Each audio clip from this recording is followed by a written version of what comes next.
kurban itu ada dua. Ada kurban wajib, ada kurban sunnah. Kurban wajib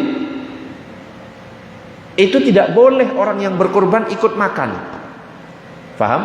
Kurban wajib, orang yang berkurban tidak boleh ikut makan. Kalau ikut makan, maka kurbannya tidak sah, harus diganti. Daging yang dimakan itu harus diganti. Nah, kapan kurban itu dikatakan sebagai kurban wajib? Yang pertama, kalau misalkan bernazar, kalau anak saya diterima di universitas di Jakarta misalnya, nanti saya berkurban. Berarti itu nazar.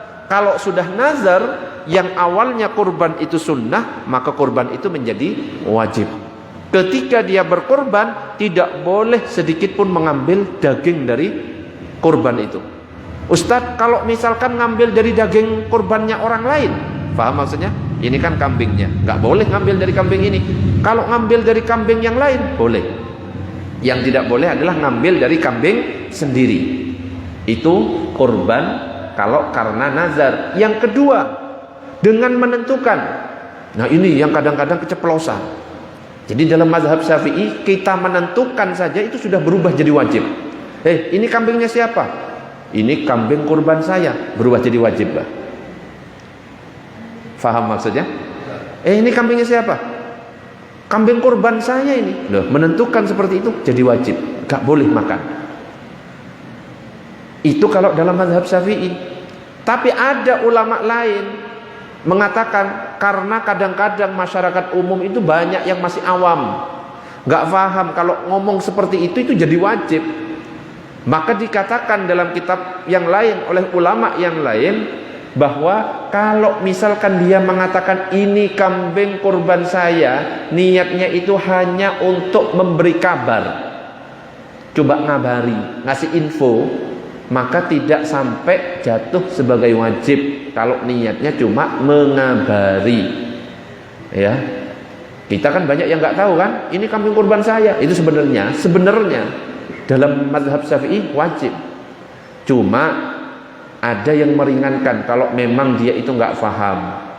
Kalau mengatakan seperti itu bisa merubah hukum kurbannya itu menjadi wajib, maka kalau hanya niat ngasih tahu, mengabarkan, maka tidak sampai berubah menjadi wajib. Jadi kurbannya hanya kurban sunnah.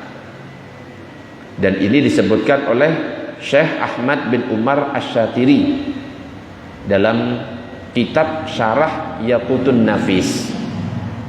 Kecuali dinazarkan ini kurban saya, ya, saya akan berkurban kalau misalkan anak saya diterima di universitas tadi, ya. Yang kedua, kalau misalkan hanya untuk mengabarkan saja, maka tidak sampai jatuh wajib. Dan cara pembagiannya, kalau kurban wajib yang nazar tadi itu, Bah, gak boleh kembali kepada orang yang berkurban, tapi langsung berikan semuanya ke fakir miskin. Faham sampai di sini? Tapi kalau kurban sunnah, ya kurban biasa itu, kurban biasa, gak pakai nazar dan lain sebagainya, maka tidak disyariatkan sesuatu apapun dalam pembagiannya. Asalkan ada bagian untuk fakir miskin meskipun sedikit, itu sudah sah. Misalkan pelit, saking pelitnya, kaki dikasih fakir miskin, sisanya dimakan sendiri, sah benda? Sah. Saking pelitnya itu, misalkan seperti itu. Tapi kalau aturan yang baik dianjurkan itu sepertiga untuk dihidangkan untuk tamu. Ini yang baik. Sepertiga lagi untuk keluarga kita, sepertiga lagi untuk dibagikan fakir miskin. Nah, dibagi tiga, ini yang dianjurkan. Sepertiga kita bawa pulang untuk keluarga, sepertiga kita hidangkan, bawa ke rumah, kita masak, kita hidangkan. Yang ketiga, sepertiganya kita berikan kepada fakir miskin. Ini anjurannya seperti itu. Ada lagi cara yang paling afdol. Gimana? Kasihkan semua, kita cuma ngambil sedikit. Biar afdal itu harus ada bagian yang kita ambil sedikit, sisanya bagikan semuanya. Ini yang paling afdal.